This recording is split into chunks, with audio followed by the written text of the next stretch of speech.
உனக்கு காட்ட வரனா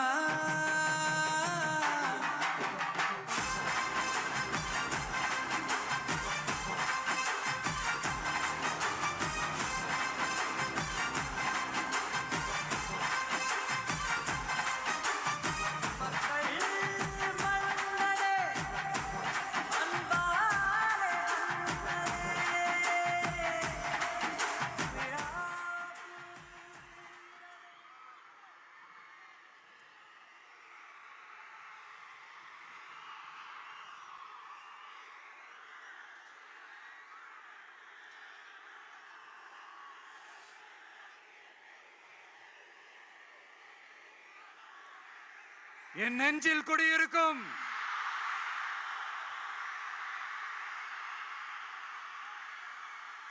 புதுச்சேரி மக்கள் உங்கள் அனைவருக்கும் என்னுடைய வணக்கம்.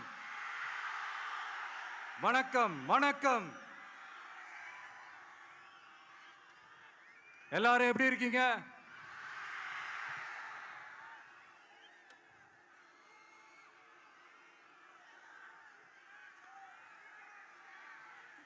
இந்த ஒன்றிய அரசுக்கு தான் தமிழ்நாடு ஒரு தனி மாநிலம், புதுச்சேரி ஒரு தனி யூனியன் பிரதேசம்.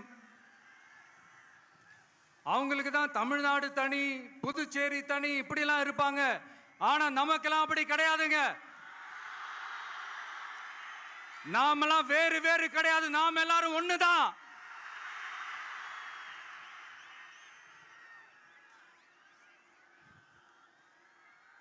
தமிழ்நாடும் புதுச்சேரியும் தனித்தனியாக இருந்தாலும் நாம் எல்லாரும் ஒண்ணுதான். நாம் எல்லாரும் சொந்தம் தான்.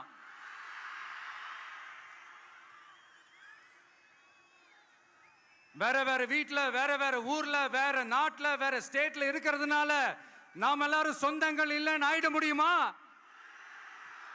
அது எப்படி முடியும்?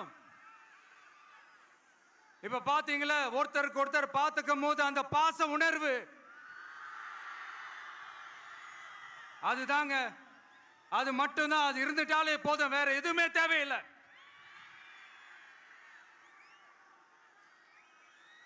அதனால தமிழ்நாடு, புதுச்சேரி, கேரளா, கர்நாடகா, ஆந்திரா மட்டும் இல்ல, உலகத்துல எந்த மூலையில நம்ம வகைரா இருந்தாலும் அவங்க எல்லாருமே நம்மளோட உயிர் தான். அவங்க எல்லாருமே நம்மளோட உறவு தான்.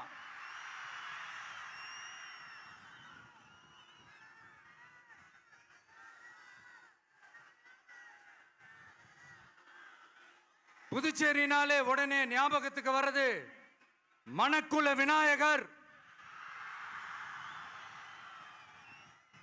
அரவிந்தர் ஆசிரமம், வில்லியனூர் மாதான் சொல்லி இவங்க எல்லாரும் ஞாபகத்தில் வருவாங்க. அது மட்டும் இல்ல, மகாகவி பாரதியார் அவர்கள் இருந்த மண், பாவேந்தர் பாரதிதாசன் அவர்கள் பிறந்த மண். அது மாதிரி இன்னும் சிறப்புகளை அடுக்கிக்கிட்டே போலாம். ஆனா அரசியல்னு வந்துட்டா ஒரு முக்கியமான விஷயத்தை பத்தி நம்ம சொல்லி ஆகணும். 1977ல புரட்சி தலைவர் எம்ஜிஆர் அவர்கள் தமிழ்நாட்டில் ஆட்சி அமைச்சாங்க.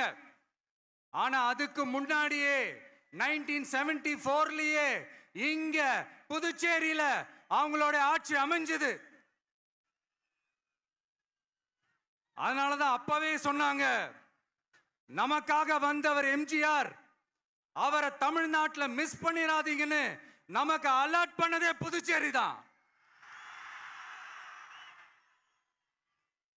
அப்படிப்பட்ட புதுச்சேரியை நம்மளால மறக்க முடியுமா? அது மட்டும் இல்ல, இங்க இருக்கிற மக்கள் தமிழ்நாடு மாதிரியே புதுச்சேரி மக்களும் என்ன கிட்டத்தட்ட ஒரு 30 வருஷமா என்ன தாங்கி பிடிச்சுக்கிட்டு இருக்கிறீங்க.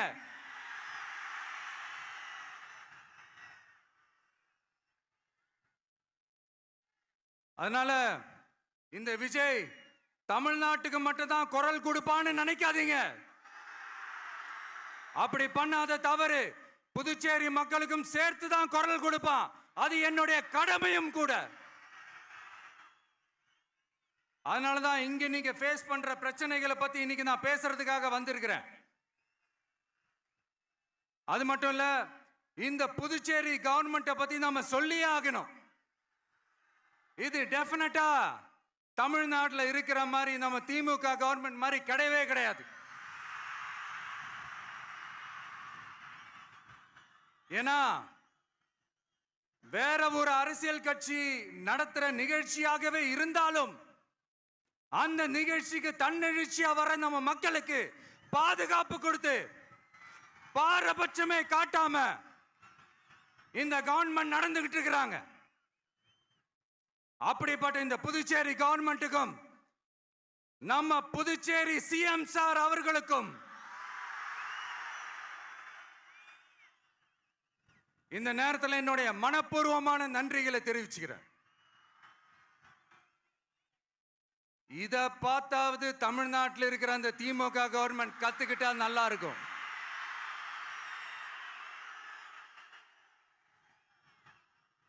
ஆனா அவங்க கத்துக்க மாட்டாங்க. பரவாயில்ல, வரப்போற எலெக்ஷன்ல 100% கத்துக்குவாங்க. அத நம்ம மக்கள் பார்த்துக்குவாங்க.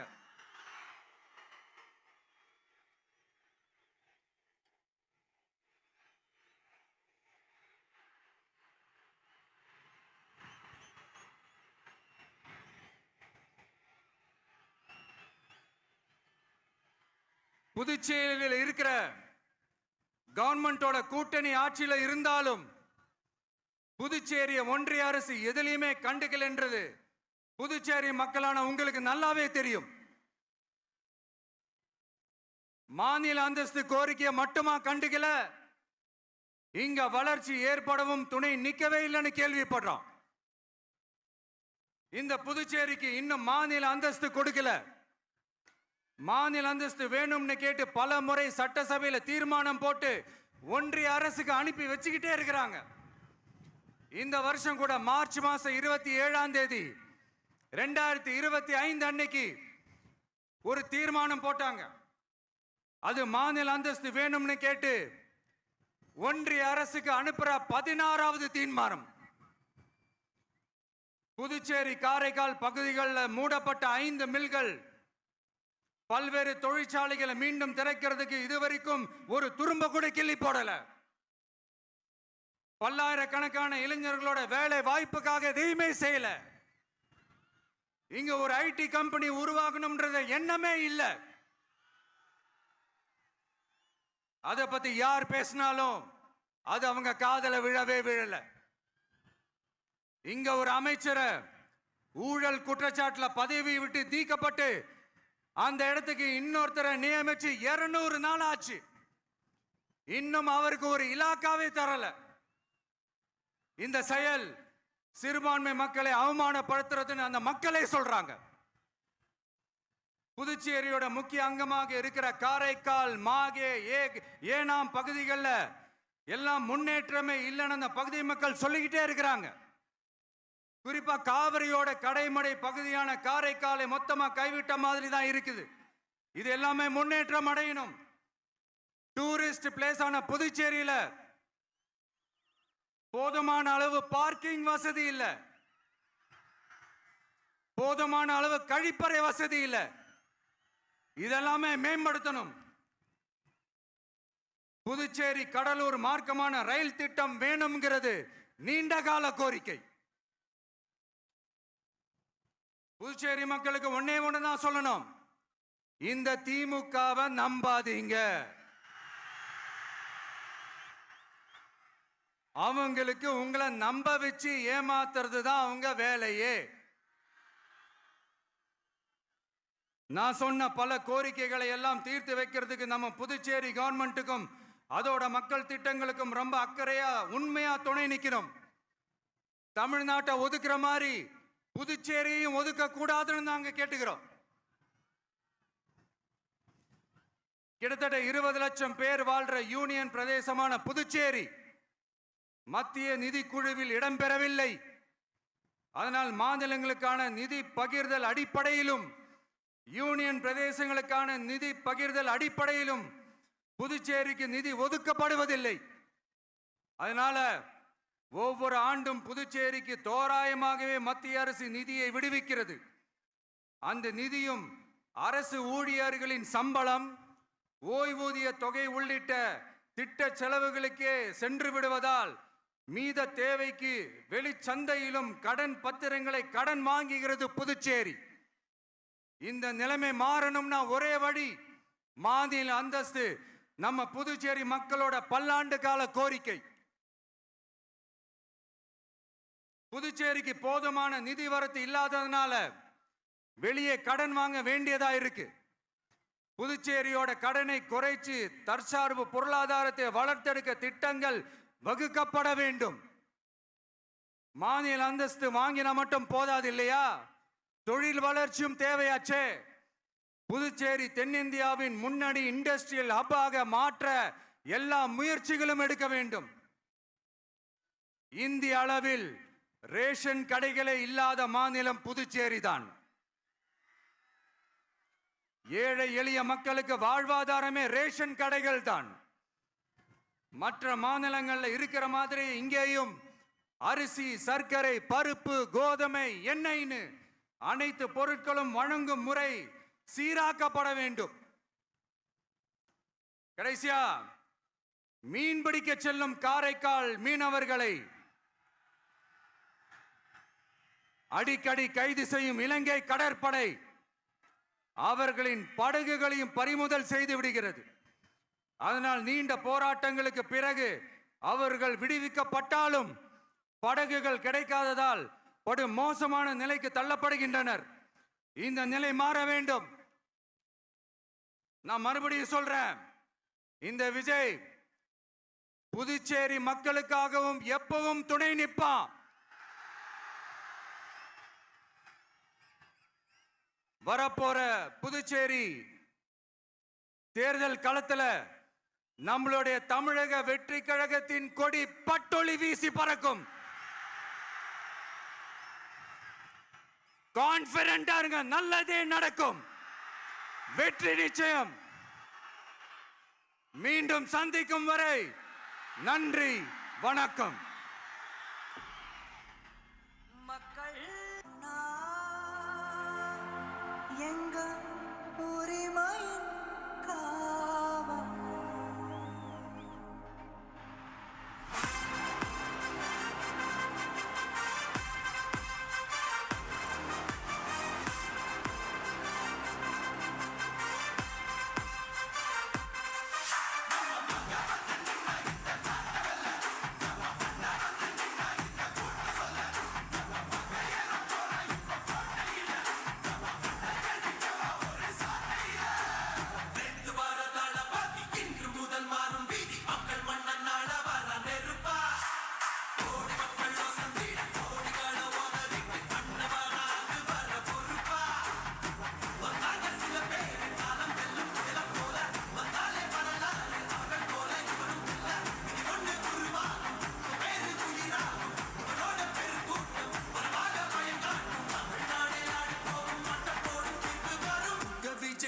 விஜய் உயிரன வரனா,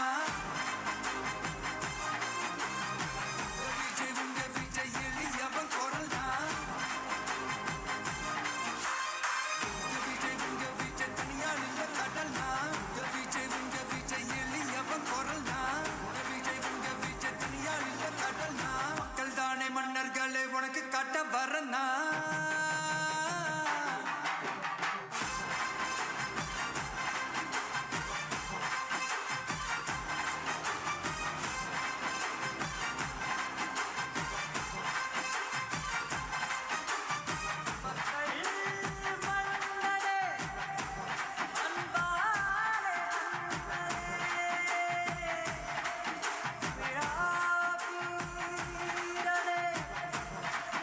Yeah.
மறக்காம சர்ப்ரைஸ் பண்ணுங்க. தேங்க்யூ.